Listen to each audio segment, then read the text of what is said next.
Bismillaahi Raxmaani Raxiim. Assalaamu calaykum waraxmatullaahi wabarakaatu. Ardayga kusoo dhawaada English Grade 8 buugga fasalka sideedaadka ee Ingiriiska. Hadduu Ilaahay ka raali noqdo, maanta waxaan duubaa D oo ku saabsan language practice, baraatigareynta luuqadda. Qaybtan waxaa loogu talagalay in lagu baraatigareeyo luuqadda laguna fahmo. Page 35 ilaa page 37 ayaan akhrin doonaa. Page-ka 35 ilaa page-ka 37 intaas ayaan akhrin doonaa hadduu Ilaahay ka raali noqdo. D. Language practice, baraatigareynta luuqadda. Look at fiiri these sentence, jumladaha fiiri from the interview, kuwaasoo laga soo qaatay wareysi. If haddii they don't plant aysan beerin trees geedo, there will be waxaa jiri doono more droughts, abaar badan ayaa jiri doonto. If haddii, jumlada labaad, if haddii they don't do aysan sameynin this midaan, the rain water biyaha roobka will not stay baaqi kuma ahaan doonaan on the farms beerahooda baaqi kuma ahaan doonaan oo kuwa sii joogayo oo oolay ma ahaan doonaan. You adiga can also sidoo kale write waa qori kartaa these sentence, jumladaha waa qori kartaa in another way, qaab kale, using adigoo isticmaalayo unless ereyga ah unless oo laga wado ilaa. Ereyga unless wuxuu qaadan karaa laba macno oo ah in lagu fasiro mooyaane ama ilaayo. Ereyada marka aan hadda ka bacda fasiri doono ilaayo ama ilaa aan ku fasireynaa, mooyaane ma ku fasireyno, laakiin waa lagu fasiraa. Waxaana ku bedeleynaa meelihii if not ay ahayd. So sidaa daraaddeed you can also write, sidoo kale waad qori kartaa unless they plant trees, ilaayo ay ka beeraan geedo, there will be waxaa jiri doono more drought, abaar badan. Unless ilaayo they do this ay sameeyaan midaan, the rain water biyaha roobka will not stay baaqi kuma ahaan doonaan on the farms beerahooda.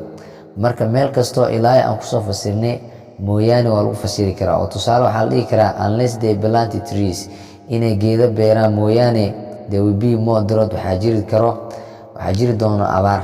Marka ilaayo aan ku fasireynaa intaan ku guda jirno cashirkan, mooyaane ma ku fasireyno insha Allah. We anaga change waxaa bedeleynaa sentence, jumlado from if not waxaan ka bedeleynaa if not ereyada ahay to unless waxaan u bedeleynaa unless, like this sida kuwaan camal ayaan u bedeleynaa. Number 1, take away ka qaad ama ka tir, ifta ka tir, and the negative iyo negativeta notka laga wadaayo ka tir. If haddii they don't plant aysan beerin trees geedo, jumlada camal oo jumlada hadda waxaa ku jirto if iyo waxaa ku jirto not oo ah don't, negative oo don't ah ayaa ku jirto.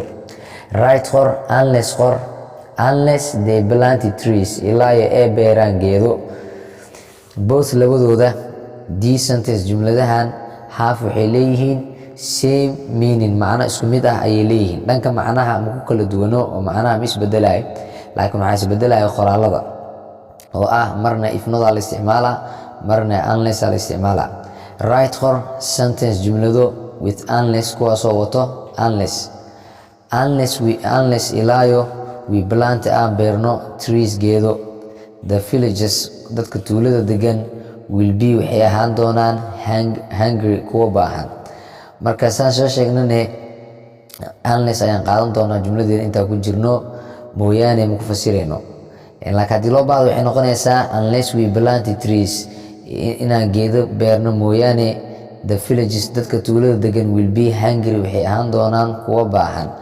Marka unless taana ku soconayna oo ah ilaayo markaan ku fasireyno. Unless we plant trees, ilaayo aan ka beerno geedo, the villages kuwa degan tuulada oo dadka tuulada degan will be waxay ahaan doonaan hungry, kuwa baahan. Haddana waxaa isla soo gaarnay qayb oo sawir ah.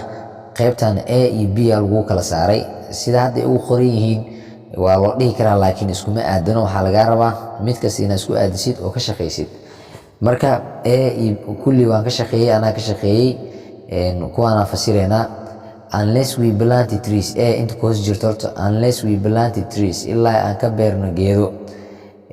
Midda kale waxay noqonaysaa unless it rains ilaa oo roob da'o.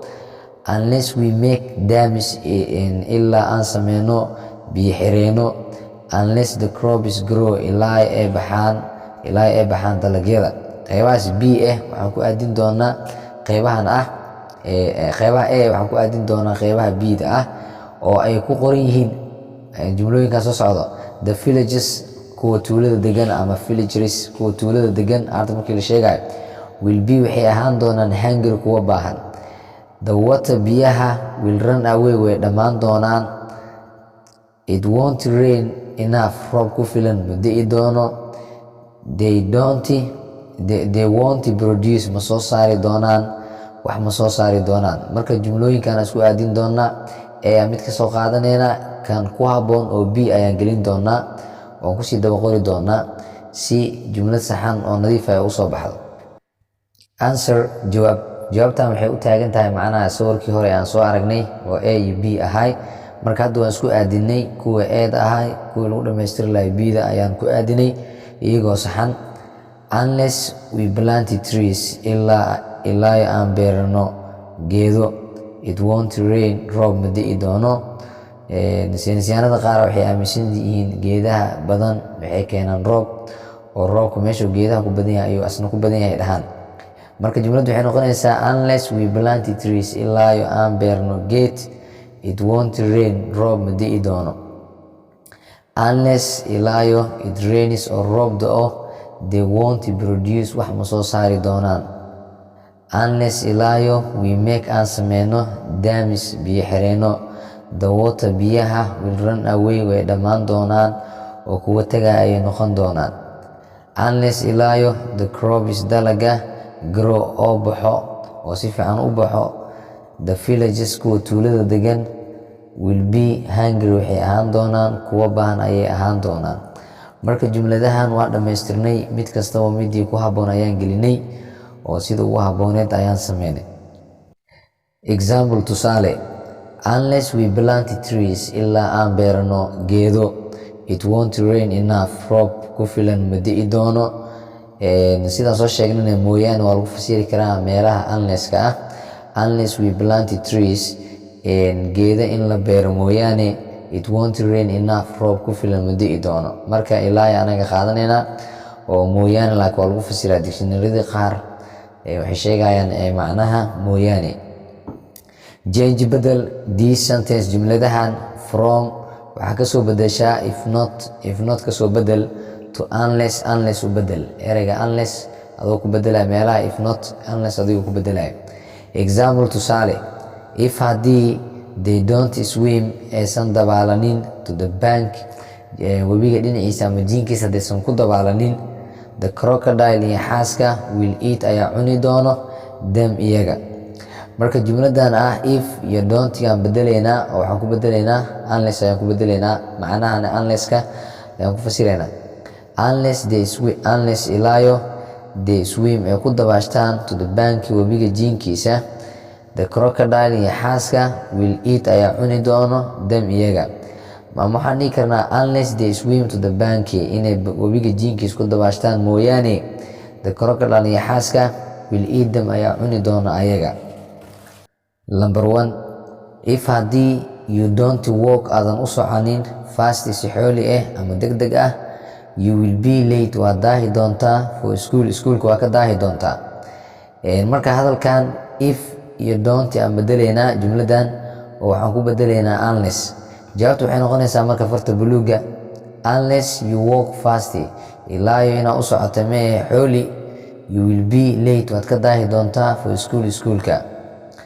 Unless ilaa you walk u socoto fast si xooli ama degdeg you adiga will be late waa ka daahi doontaa for schoolka waa ka daahi doontaa. Number 2 if haddii the rain roobka doesn't stop oosan istaagin.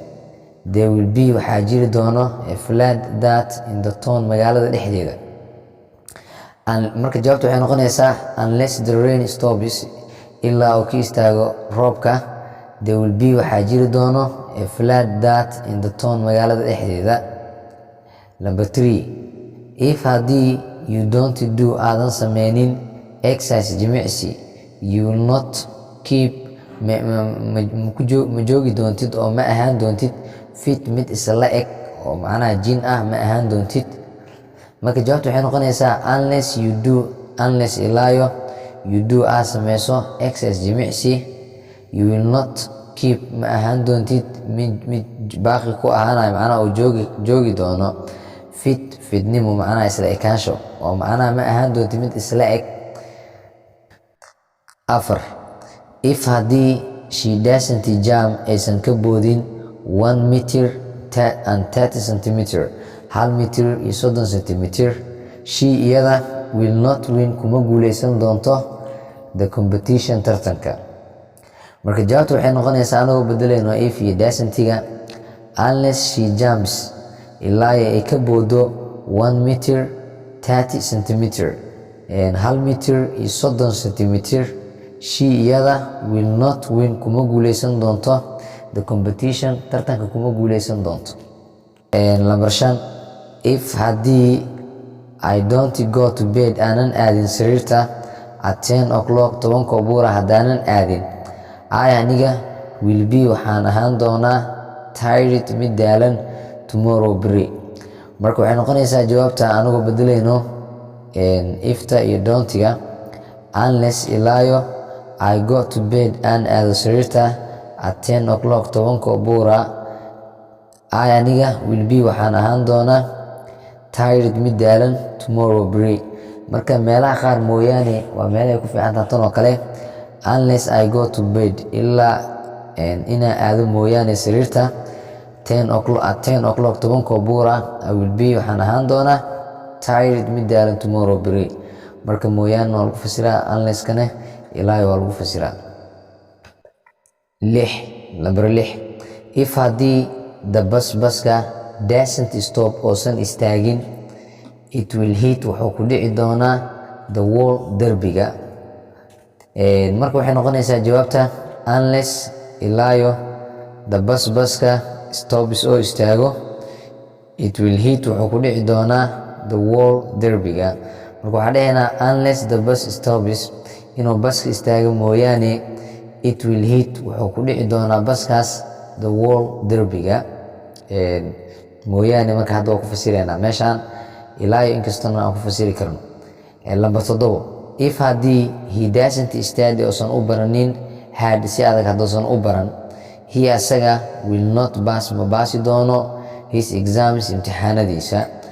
Marka hadalka waxaan laga rabaa inaan unless isticmaalno. Jawaabta waxay noqonaysaa unless ilaayo he studies hard oo u barto si adag, he asaga will not pass ma baasi doono his exams imtixaanadiisa ma baasi doono. Number 8, if haddii the animals xayawaanada don't travel aysan u safrin to Somalia haddaysan u safrin to find si ay u helaan better grass cows fiican haddaysan u safrin, they iyaga will be waxay ahaan doonaan hungry kuwa baahan ayay ahaan doonaan.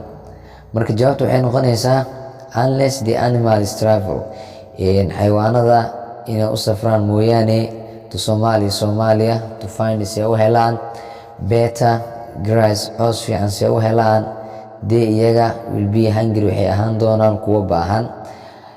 Ama waxaan dhihi karnaa unless ilaayo the animals xayawaanada travel ay u safraan to Somalia ay u safraan to find si ay u helaan better grass cows fiican si ay u helaan, they iyaga will be waxay ahaan doonaan hungry kuwa baahan ayay ahaan doonaan.